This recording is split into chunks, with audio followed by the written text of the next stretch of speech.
नमस्कार, स्वागत है आप सभी का एवन टीवी में। मैं हूं आपके साथ उमंग माथुर और आप देख रहे हैं एवन उत्तर प्रदेश। आइए बुलेटिन की शुरुआत करेंगे, लेकिन पहले नजर डालेंगे इस वक्त की सुर्खियों पर। गोरखपुर में दलित के घर मुख्यमंत्री योगी ने खाई खिचड़ी। गोरखपुर मंदिर की परंपरा का किया निर्वहन। मुख्यमंत्री योगी आदित्यनाथ के आगमन को लेकर नजर आया लोगों में उत्साह।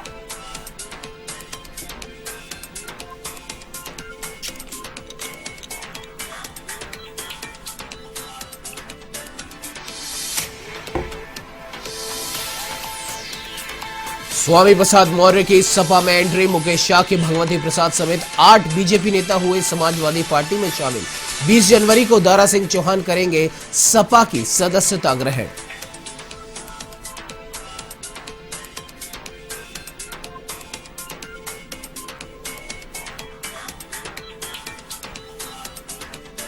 उत्तर प्रदेश में कोरोना की रफ्तार हुई बेकाबू। 24 घंटों में 16,000 से भी ज्यादा नए केस। एक्टिव मामलों की संख्या 80,000 के पार। स्वास्थ्य विभाग में भी मचा हड़कंप।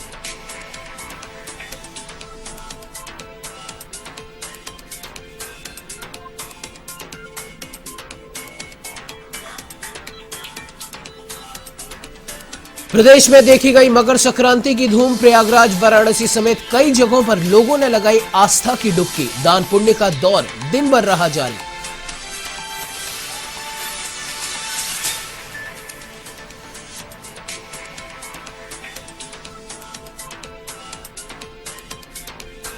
हरदोई पुलिस की बड़ी कार्रवाई। 25,000 के इनामी बदमाश को किया गिरफ्तार। 1 साल से चल रहा था फरार।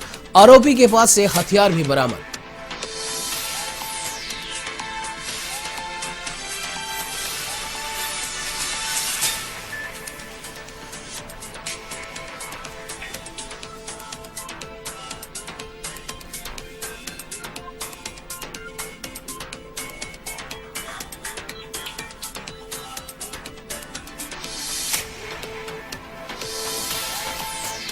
तो वहीं उत्तर प्रदेश के मुख्यमंत्री योगी आदित्यनाथ गोरखपुर के मानबेला के पीरू शहीद मोहल्ले में दलित अमृतलाल भारती के घर पहुंचे, जहां उन्होंने अमृतलाल से उनका हाल पूछा और खिचड़ी खाकर गोरखनाथ मंदिर की पुरानी परंपरा का निर्वहन किया। आपको बता दें कि मुख्यमंत्री के आगमन को लेकर मोहल्ले में लोगों के उत्साह का ठिकाना न रहा। लोग अपने घर की छतों पर चढ़कर मुख्यमंत्री को देखने के लिए उतावले नजर आए।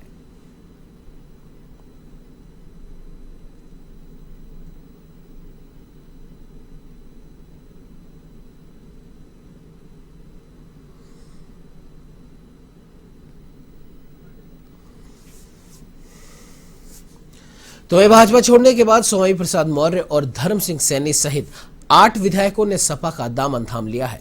अखिलेश यादव ने मंच पर पहुंचकर सबको पार्टी की सदस्यता दिलाई। सपा ज्वाइन करते ही मौर्य भाजपा पर जमकर बरस उठे। उन्होंने कहा कि अब बीजेपी की सरकार का खात्मा करके उत्तर प्रदेश को भाजपा के शोषण से मुक्त कराना है। मैं अखिलेश के साथ भाजपा को नेस्तनाबूद कर दूंगा। मौर्य बोले कि एक बात कहूंगा कि जिसका साथ छोड़ता हूं उसका अता पता नहीं रहता। इसका उदाहरण है बहन जी। उनको घमंड हो गया था, बाबा भीमराव को भूल गई थी।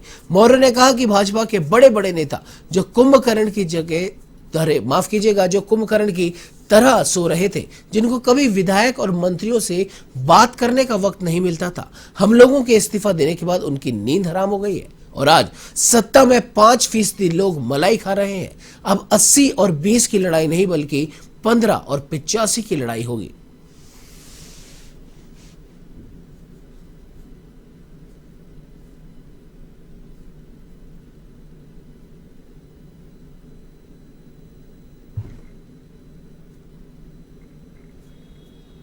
और आज के बाद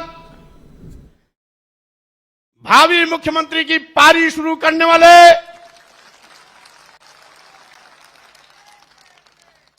श्री अखिलेश यादव जी अभी आपको संबोधित कर रहे थे। उत्तर प्रदेश सरकार में मंत्री पद से इस्तीफा देने वाले भाई डॉक्टर धर्म सिंह सैनी जी हमारे बीच उपस्थित हमारे परम सम्मानित सहयोगी साथी पूर्व में कई बार मंत्री रहे, वर्तमान में विधायक भाई भगवती तो वहीं उत्तर प्रदेश में फिर से पैर जमाने के लिए कोशिश कर रही कांग्रेस को झटके पर झटके लग रहे हैं। दरअसल कांग्रेस ने गुरुवार को ही जिसे टिकट दिया था उस प्रत्याशी ने समाजवादी पार्टी ज्वाइन कर ली। जी हां, हम बात कर रहे हैं कांग्रेस के प्रदेश महासचिव और पूर्व विधायक यूसुफ अली की। यूसुफ को कांग्रेस ने रायपुर की चमरौआ विधानसभा सीट से प्रत्याशी घोषित किया था। आपको बता दें कि शुक्रवार की सुबह यूसुफ अली ने कांग्रेस को अलविदा कहते हुए समाजवादी पार्टी की सदस्यता ग्रहण कर ली। उन्होंने राजधानी लखनऊ पहुंचकर अखिलेश यादव के सामने समाजवादी पार्टी ज्वाइन की।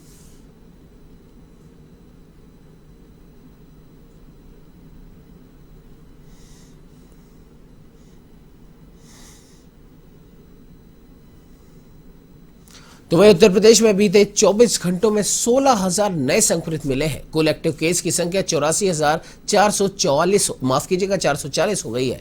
लखनऊ में 2,209 नए केस मिले हैं या कुल संक्रमितों की संख्या 12,195 हो गई है।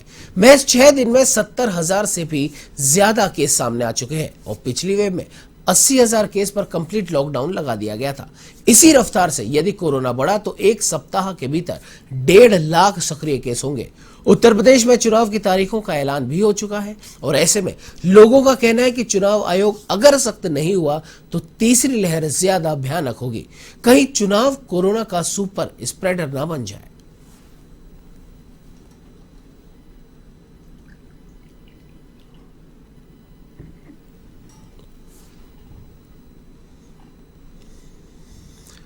तो वे राजधानी लखनऊ में राष्ट्रीय युवा वाहिनी नेशनल वॉलंटियर्स भाजपा के राष्ट्रीय अध्यक्ष केडी शर्मा ने एक प्रेस वार्ता की। इसमें उन्होंने चुनाव आयोग से अपील की है कि कोरोना की तीसरी लहर के मद्देनजर यूपी चुनावों की तारीखों को आगे बढ़ाया जाए। उनका कहना है कि आम जनता की परवाह करना हमारा फर्ज है। जिस तरीके से कोरोना का खतरा मंडरा रहा है उसको देखते हुए तय तिथियों में बदलाव करने की उन्होंने अपील की।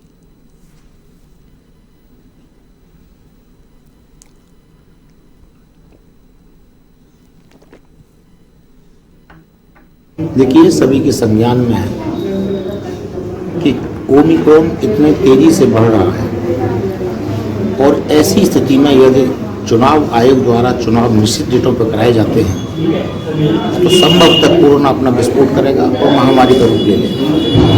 जनता जनार्दन से बढ़कर कुछ नहीं है। हमारा सीधा आग्रह है चुनाव आयोग से कि इन चुनावों को 4 से 6 हफ्ते के लिए टाल दिया हुआ है। क्योंकि कर्नाटक में भी ऐसा हुआ है कि 4-6 महीने के चुनाव टाल दिए गए, 4 हफ्ते या 6 हफ्ते, और क्योंकि वहाँ की अपेक्षा। तो वही 18वीं विधानसभा चुनाव के लिए नामांकन प्रक्रिया की शुरुआत हो गई है। पहले चरण में 11 जिलों की 58 सीटों के लिए अधिसूचना जारी होने के साथ ही नामांकन पत्र दाखिल किए जाने शुरू हो गए हैं। पहली बार चुनाव आयोग ने नामांकन के लिए ऑनलाइन सुविधा दी है। पहले चरण की 58 विधानसभा सीटों में 9 सीटें अनुसूचित जाति के लिए आरक्षित हैं। तो वहीं आपको बता दें कि विधानसभा की 403 सीटों के लिए 7 चरणों में चुनाव संपन्न होगा। मतदान 10 फरवरी, 14 फरवरी, 20 फरवरी, 23 फरवरी, 27 फरवरी, 3 मार्च और 7 मार्च को होगा। पहले चरण की नामांकन की अंतिम तिथि 21 जनवरी है। इसके बाद आपको बता दें कि नामांकन पत्रों की जांच 24 जनवरी को होगी और 27 तक नाम वापस लिए जा सकेंगे। इस चरण की सीटों पर मतदान 10 फरवरी को संपन्न होगा। इधर बुलंदशहर में विधानसभा चुनाव के नामांकन स्थल पर डीआईजी संतोष कुमार सिंह ने निरीक्षण कर तैयारियों का जायजा लिया और साथ ही साथ कानून का उल्लंघन करने पर सख्त कार्रवाई की चेतावनी दी है।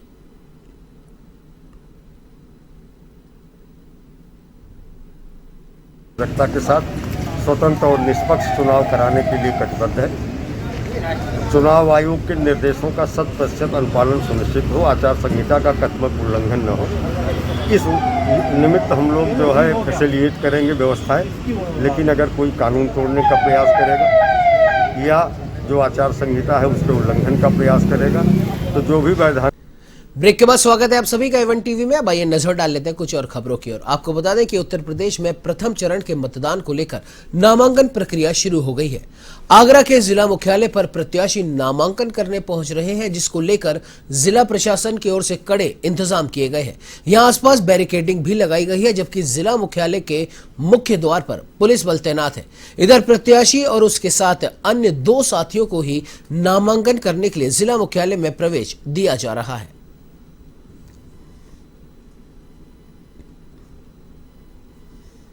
उत्तर प्रदेश में चुनावी बिगुल बज चुका है। आगरा में प्रथम चरण के लिए नामांकन प्रक्रिया शुरू हो चुकी है। इस वक्त हम मौजूद हैं कलेक्ट्रेट में, जहां पर नामांकन प्रक्रिया की जा रही है। प्रत्याशियों द्वारा नामांकन यहां पे भरा जा रहा है। आपको पीछे बताते चले, सुरक्षा के कड़े इंतजाम है। यहाँ आप देख सकते हैं किस तरीके सुरक्षा का इंतजाम है। यहाँ पुलिस बल तैनात है, चप्पे चप्पे पे पुलिस बल तैनात है। यहाँ पे आपको बताते चले, आगरा में जो प्रत्याशी नामांकन भरने आ रहे हैं उनके साथ सिर्फ 1 या 2 लोगों को अंदर आने की अनुमति दी गई है। आज 14 जनवरी है, आज नामांकन का पहला दिन है। और आपको बताते चले 21 जनवरी है जो नामांकन का आखिरी दिन है। 27 तक जो भी प्रत्याशी नामांकन वापस लेना चाहे वो 27 जनवरी तक वापस ले सकता है।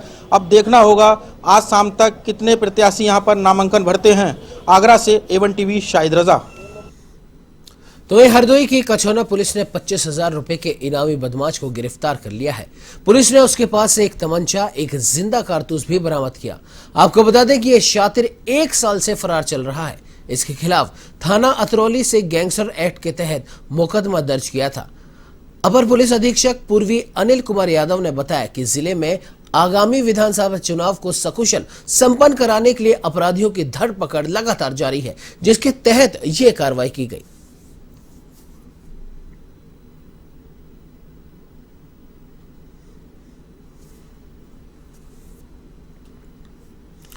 तो वही मकर संक्रांति की धूम पूरे देश में देखी गई। कोरोना के दौर में भी यह उल्लास कम नहीं हुआ और ऐसा ही नजारा शिव नगरी वाराणसी में देखने को मिला। यहां लोगों की आस्था कोरोना पर भारी पड़ती नजर आई। यहाँ के घाटों पर स्नान करने वाले श्रद्धालुओं का सैलाब उमड़ पड़ा। यह माघ मेले के अवसर पर प्रशासन ने सुरक्षा लोगों ने आस्था की डुबकी लगाई। प्रयागराज में माघ मेला औपचारिक रूप से प्रारंभ हो गया है और यहाँ भी कल्पवास करने वालों के साथ बड़ी संख्या में श्रद्धालुओं ने संगम तट पर डुबकी लगाने के साथ ही दान पुण्य किया। प्रयागराज के अलावा वाराणसी, हापुड़, कानपुर, अयोध्या तथा गोरखपुर के साथ अन्य जनपदों में भी लोग मकर संक्रांति पर स्नान के बाद दान पुण्य में लगे रहे।